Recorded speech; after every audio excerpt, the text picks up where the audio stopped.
Hey friend, this is the Traveling Wellnesspreneur podcast, and I'm your host, Allie Temple. I travel full-time running my dream wellness biz from the tropics, and I want to share with you how you can create a lifestyle of freedom and purpose too. Stay tuned for inspiring and fun conversations that will empower you to take action towards your dream lifestyle of travel and freedom. Let's get into it. Okay, I was so inspired by this conversation with Dagmar. She's been living in Costa Rica for over 20 years. She shares her story of really listening to the signs and taking action to follow her dreams of palm trees and sunshine, which I know she is not alone with those dreams. And a lot of this story was very relatable to me as well. In this week's episode, Dagmar talks about how she ended up in Costa Rica and where she's headed next, and about leading international retreats and building community along the way. If you are feeling the call to move abroad or start traveling as an entrepreneur, you do not want to miss the Liberate Your Life free virtual summit. It's happening this March, and we have a handful of incredible expert speakers sharing their own stories, tips, and advice on how to start traveling or move abroad in a healthy and sustainable way. And I'll be hosting live masterclasses each day during the summit to our private online community. So definitely check out the show notes, and let's get back to Dagmar. Dagmar Spremberg is a 500-hour registered yoga teacher and the founder of Montezuma Yoga in Costa Rica. While growing up in Germany, all she could envision for herself was a life in the sunshine and under the palm trees. After 20 years of soul searching and many detours that led her to explore city life in Los Angeles and New York, she found her dream life by the beach in the lush and tropical nature of Costa Rica. Dagmar leads international retreats, teaches yoga online, and is very popular on YouTube with her jungle yoga videos. Her yoga mentorship, Spark Your Life, has helped many women to reconnect to their self-practice and inner glow. Here's Dagmar. Hi, Dagmar. Welcome. Thank you so much for joining us today. Can you let us know where you are tuning in from? Hi, Ali. I'm so happy to be here. And I'm in Costa Rica. I'm in a small town called Montezuma. It's at the tip of the peninsula de Nicoya. And how long have you been there for now? It's been, this year, it's going to be 23 years. Crazy. Wow, that's amazing. And I know you've got some interesting stories for us, and I want to hear about your experience with teaching yoga there and globally. And I think that it would be cool to go back in time a little bit and start off by just hearing a little bit more about how you ended up in Costa Rica. So you grew up in Germany, correct? Yes, I grew up in Germany, and I somehow always knew it wasn't my place. Like, I remember being 15 and thinking like, I want to live under the palm trees and in the sunshine. Of course, if you grew up in Germany, who doesn't dream of sunshine and palm trees? So it always felt like this dream that was unreachable. And when I was living in Germany, I was married, and I was working in the music business. I was doing promotion and marketing. And in 1991, me and my husband, we went the first time to Montezuma, to Costa Rica, on a vacation, because I had a friend who was Costa Rican, and so he had always told me about Costa Rica. And I picked the name Montezuma because I kind of was attracted to the name. And back then it was an all-day journey to get here, because kind of remote and far from the mainland. And we arrived, and I was first like, oh my gosh, like what did I do? Because it felt so like third world country and a little bit scary. And the next morning when we woke up finally after the day of traveling, we moved into this super cute little hotel in Montezuma owned by a German woman.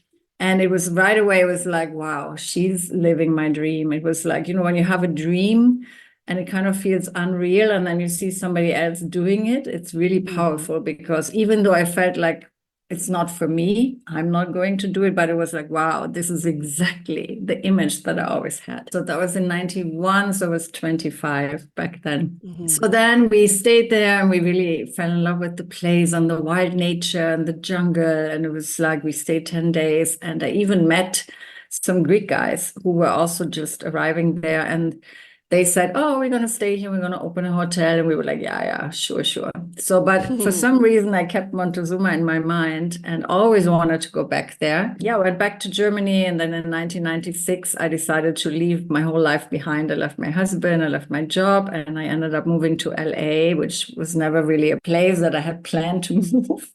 But I had palm trees and sunshine. Yeah. Yeah, and in the meantime, I had sent friends to Montezuma who were going to Costa Rica, and then they came back and they said, "Oh, we stayed in this really cute place with these Greek owners and stuff." And we were like, "No way, they did it." So I always wanted to come back. So Montezuma kept coming to me. And then in 99, like friends were wanting to go to Costa Rica for the Millennium Change. And I was planning to go, but then it didn't happen because instead I had to move to New York because I lost my house in LA. And then in 2000, a friend from Germany was like, "I'm going to Costa Rica. You want to meet me in Costa Rica?" And I was like, "So it keeps coming. I'm going." So that was the time that I went back to Costa Rica. And then my friend actually decided to go to Panama instead. So I ended up going by myself to Montezuma. And I'm just telling the story so long because it's kind of interesting how like things fall into place, which to me is really like the yoga, to be aware of like how things fall into place. So I was really upset and I was like, I can't believe she's like leaving me to go alone, and but okay, I know some people and I knew the Greek people were there, the Greek guys and stuff. So I ended up coming to Montezuma by myself in 2000, December, and spent time there. My friend eventually came, spent a lot of time with the Greek guys and the German woman. And sure enough, I fell in love with the Greek guy 9 years later. Okay, so just a sec here. When you went in 2020, you were still living in New York and it was more of a vacation planned? Okay.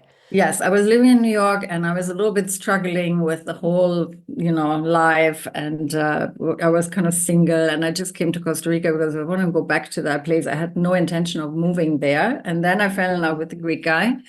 And that changed everything. And, and thinking back, if my girlfriend would have met me as planned, maybe I would have not had so much connection with the Greek guy. We would have been doing our girlfriend thing, So it's so interesting how things happened. And so I fell in love and he had a hotel. And at the back of the hotel property, there was a big pavilion that had a restaurant. And they had just closed the restaurant 2 months before I came. There was no yoga there. I, in the meantime, was doing a lot of yoga, which kind of saved my life when I left Germany and moved to LA. Of course, everybody was going to yoga. So I was going to yoga. And in New York, I was going to yoga every day. And my teacher in New York was Elena Brower. So then when I fell in love with the guy and I looked at the space and they didn't know what to do, it had this beautiful wooden floor. I was like, I actually could maybe bring yoga people here because there's no yoga here. So if I'm going to spend more time here, maybe that's what would be a nice business idea, to start hosting retreats. It's really funny because these days there's yoga retreats in every corner.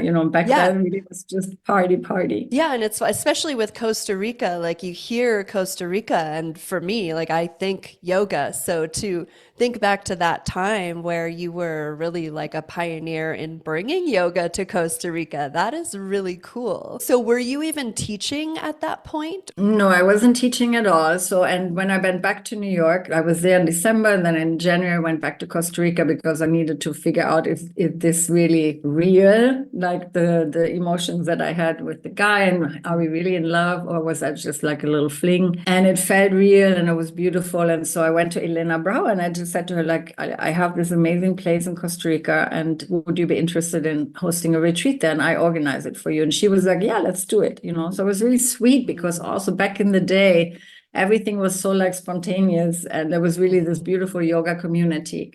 And she wasn't as famous yet, but she still already had a following. So it was really nice. Yeah. So then in the meantime, I traveled to Europe, and then September 11 happened. And so like so many times in my life, I came back to New York in October and my whole life was upside down. And I knew, okay, this is it. Like it's the end of my time in New York. So I guess I'll jump to Costa Rica and see what happens. And in November, Elena came with her retreat. And then she said to me, well, what are you going to do? And I said, well, I don't really know yet. And she was like, you should start teaching yoga. I know you have a great practice. I see it, here's the Anusara teacher training manual. You just study it. And I was like, me?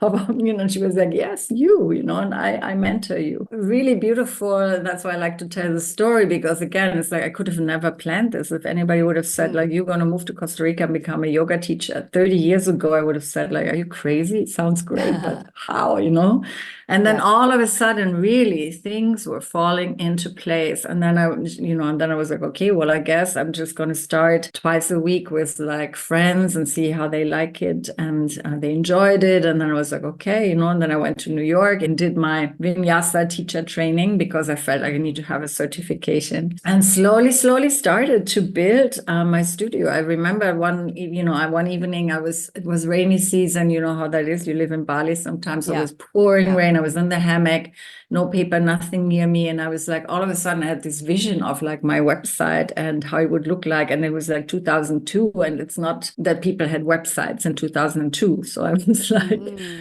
oh, I should call it something. I should call it Montezuma Yoga. Montezuma, such a cool name of the town. And it wouldn't leave me. And I had to get out of the hammock, because I had this vision. I had to just on a little piece of paper write down like the idea for my website, And then I went down and I told my boyfriend at the time, and he was like, yeah, if you think you need to have a website, whatever. And I was like, oh, So it's so interesting. And I almost gave up on the idea. And then I had an Italian friend who was just starting a business of designing websites. And I went to her, and, she was Italian, Carla.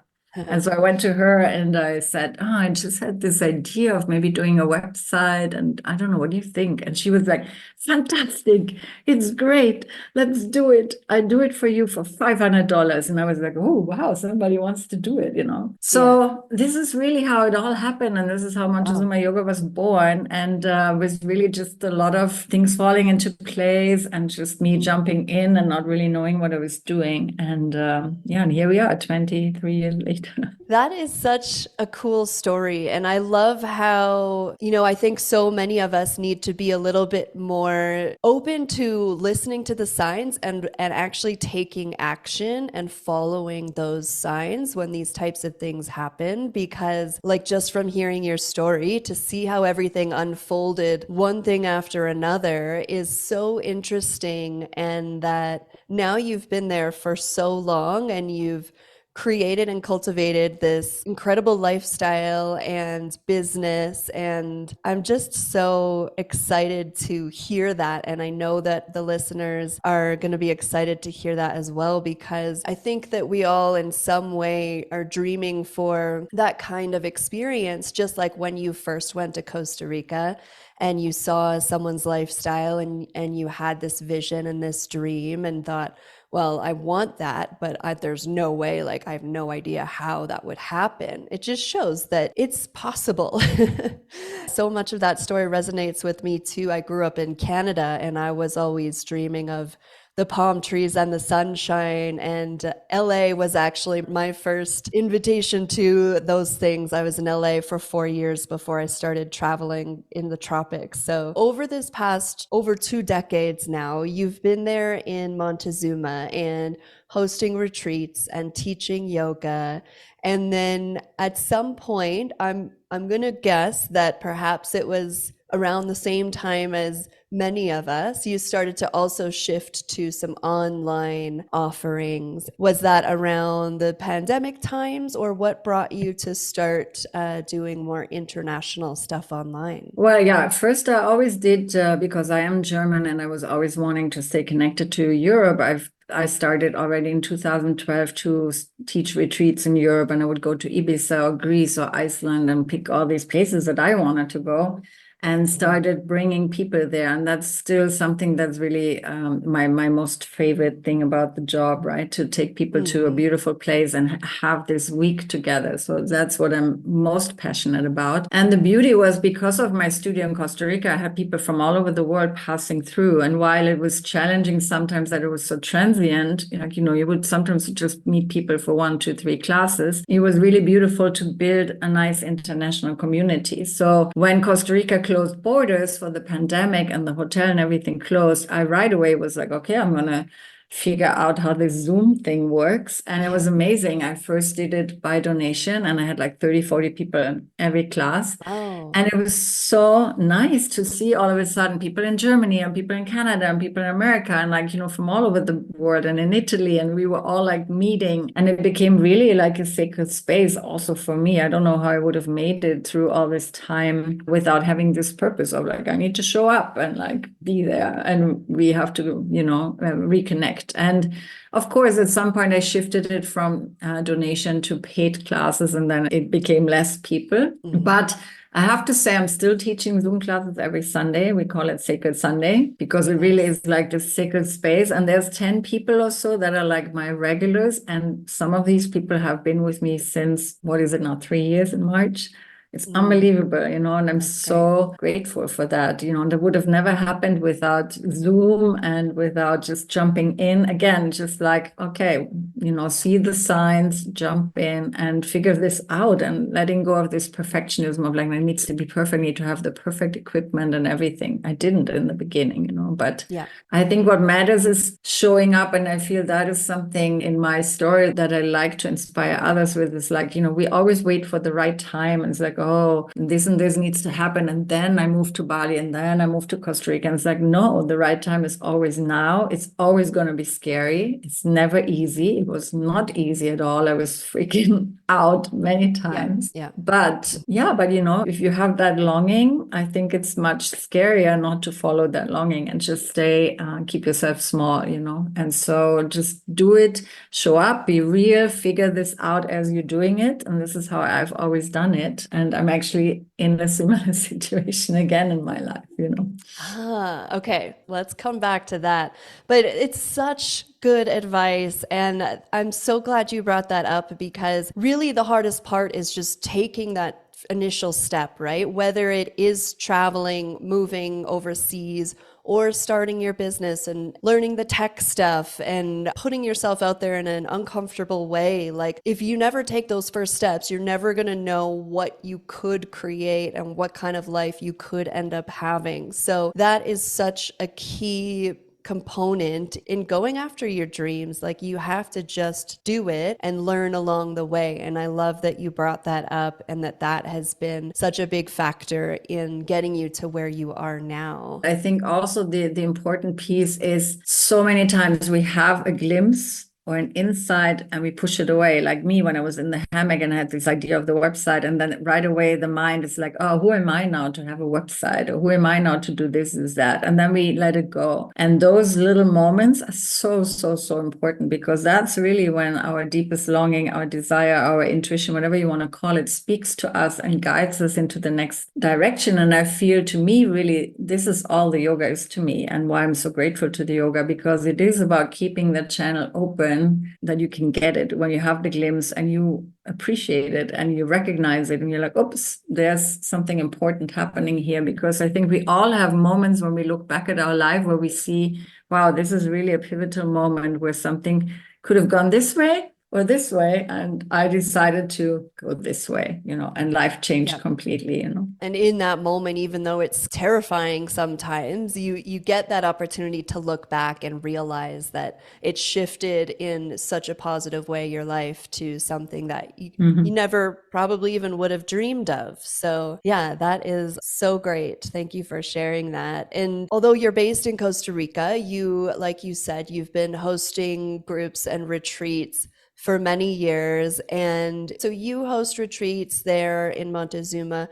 Also, you often go to Mallorca, right? Yeah, that's a new thing. Like I used to go to Ibiza all the time, but Ibiza has become so complicated for retreats, and the places where I used to do them are not available anymore. And this is another funny development in my whole life, that my studio closed 3 years ago because the hotel closed. And as I was traveling in Europe, I had no idea. I thought I was just going to go for a couple of months, come back, and everything would just continue. And then sure enough, the hotel closed. And oh no, it was still during the pandemic. It was in 2021. Okay. So I came back, and basically my studio was gone because they had torn down parts of the hotel. The hotel closed. And first I was like, oh, I'm just going to go back and make this work. And it was like, no, I came back and it was like, okay, this is it. And all of a sudden, sudden the studio was gone. And, I realized how much I also identified with like, oh, this is Montezuma Yoga. This is what I do. And I tried to bring it to another place, another hotel, but they didn't give me the freedom. And because it was still the pandemic, there were so many restrictions. And I just felt like, okay, I have to really let it go. And what happened with that, now I realize it really set me free. I was so attached. I could have never made that decision, even though many things were not in alignment anymore with my ex-boyfriend, also the owner and stuff. They were on a totally different frequency, let's call it that. But I was so like, no, this is what I do. This is what I do. And then coming back to that now, it's like, oh, actually I can be more free. And so last year I went for 6 months to Europe and then got invited to come to Mallorca. And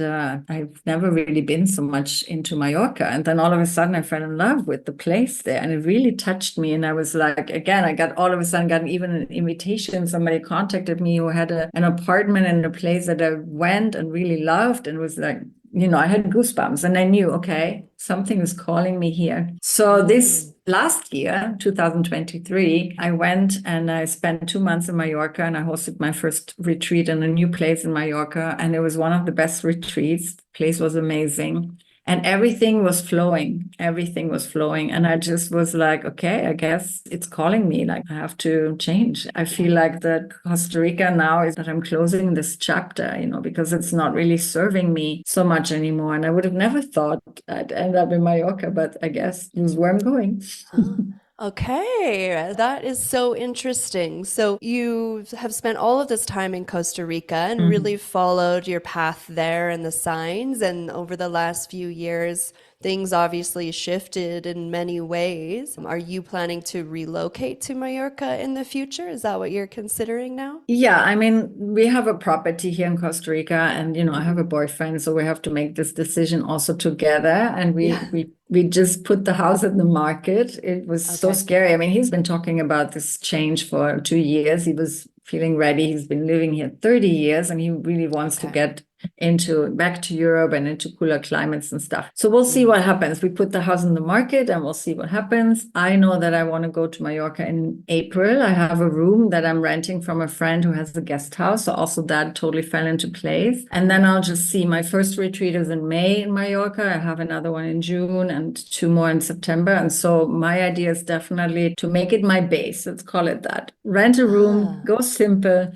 and see how it feels and what unfolds, But before I went to Mallorca, I just didn't have a new vision. And so it was really hard for me to even think of leaving Costa Rica, because it was like, I need to have some kind of direction. And then when Mallorca called me and I went there and it felt so good, again, it was the same like 22 years ago, or even 1991 when I came to Montezuma, this feeling of like, there's something here that, calls me, and I need to follow that call, because otherwise I'll regret it, So it's an adventure. Yeah. I haven't been to Mallorca. And can you tell us, do you know what it is? There something tangible that you love about the area? Or was it just more of a feeling, like you just felt like you should be there? Or what was it that stuck out to you? Well, first of all, it's Europe. I'm European. And after living in Latin America for 22 years on the beach, it's like, okay, I'm really longing for culture. There's a longing for my roots. There's a longing for like deeper relationships, because this place is so transient and like people come and go and people come and go. And I feel like it's just not really my community anymore. And a lot of the people who are closer to me or came around the same time are actually thinking of leaving as well. So, and then Mallorca is this beautiful island. You can like easily go anywhere. I can be closer to my parents. I speak Spanish. That really helps. And it's beautiful. The nature is amazing. You just have more variety. You still have beaches, but you have this beautiful Mediterranean calm ocean. I mean, here, I'm not a surfer. There's waves here. I don't even go into the ocean because I don't swim here. And in Mallorca, I'll just float in the ocean. There's mountains. You can go hiking. And it's just, I don't know, just the food is different. People are different. And even funny enough that I would ever say that, there's lots of Germans there. And I really felt that there was a lot of community, and even felt really nice speaking in my own native language again, which is so bizarre because when I left Germany, I was really like, I just want to get away here and speak English and like, Yeah, that's really full circle. It sounds amazing there. Like you've got me sold on it. Yeah, come. I'm coming with you.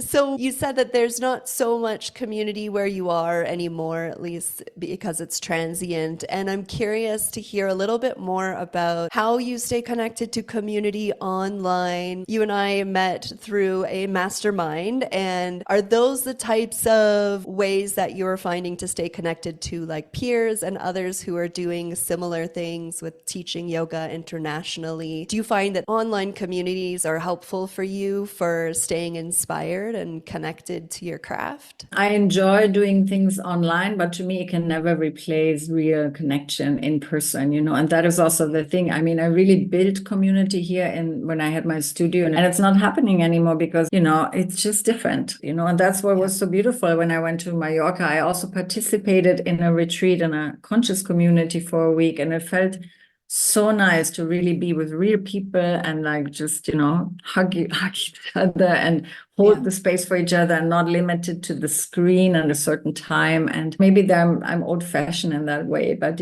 for me, that's why I probably also love teaching most my retreats, because it can never replace real human connection. Yeah, absolutely. And there's just nothing like those in-person events. And as a yoga teacher, setting time aside to be the student and to get to attend retreats as well, I think is such an important point, because we need to not only hold space for others, but have that connection and be on the receiving end of that too. So that's really great that you put some time aside to be the student and to receive as well. And yeah, of course, there's really beautiful things that happen with online communities, and I love creating them. Yeah, I think both is key. That's what I tell a lot of my students and those who are in my courses and stuff. Like, the online stuff is great because it does open doors and gets you to connect with people all over the world. But for me, like, that piece is so that I can travel and host the in-person events, because that is really just the special sauce to what we do. Yeah, I agree with you. You also have, is it a membership that you have for your community? Do you want to share a little bit more about that? So it's called Spark Your Life. Like, I like to call my offering Spark Your Life, because I feel we all tend to lose our inner spark. And that's what online is actually really great for. It's like for getting little impulses and, to like get your spark lit up again. And so I created this membership, and it's a library with videos that are like vinyasa flow videos, meditations, yin yoga videos, adding on also like a shorter videos of like 5 minutes or 20 minutes practices. I'm bringing in guest experts now. So I want to make it more than a library of yoga asana. For me, yoga is so much more than asana. So, and the new membership, that it feels a little bit more interactive with like monthly group meetings also, where people can connect, and where we go also into other things besides yoga asana, like communication. And, I'm planning to, collaborate more with other people to introduce them to my community as well. That's really cool. And I love how it still comes back to community for you. I can see that that's so important for you to cultivate and be part of as well. You mentioned you have a handful of retreats coming up later on in 2024. Mallorca is my main focus, and the retreat's going to be great because I'm also 2 of them. I'm collaborating. One, I'm collaborating with my friend Sylvia, who's a great yoga teacher. She used to work with me here in Costa Rica for 8 years. And then the other one is a detox retreat where I'm collaborating with a French naturopath, French American actually, I should say. We did it last September, and it was really, really amazing. And then there's also a place in Italy where I'm part of the teachers team. So it's a really gorgeous place. It's called Mandali. I only teach 1 week in July and 1 week in August, but it's a year-round retreat center, and they have amazing teachers there. And so anybody who's in Europe, I really highly recommend checking out Mandali. It's just a really gorgeous place, and I'm honored to be part of that team. And I do one last yoga retreat in Costa Rica in February. It starts on the 17th, and right now there's still a couple spaces left. It's going to be in the south, in the Oso Peninsula. It's going to be magical. Beautiful. Wow. You've got some amazing stuff lined up for this year. year. I'm excited to follow along and hear more about all of that. And yeah, for everyone listening, check out the show notes to connect with Dagmar. And Dagmar, thank you so much for sharing your story. It's been so inspiring to hear that from you, and I really appreciate your time today. Thank you. I really appreciate that you jumped in, and it was a really beautiful conversation. All the best to you and your summit. Sounds really amazing. That's it for now. Thanks so much for joining me, and until next time, let's stay connected. Follow me on Instagram at Ali Temple Yoga. Join us in the Traveling Wellnesspreneurs Facebook group. And if you enjoyed this episode, please take a minute to subscribe, rate, and review the podcast. See you next time.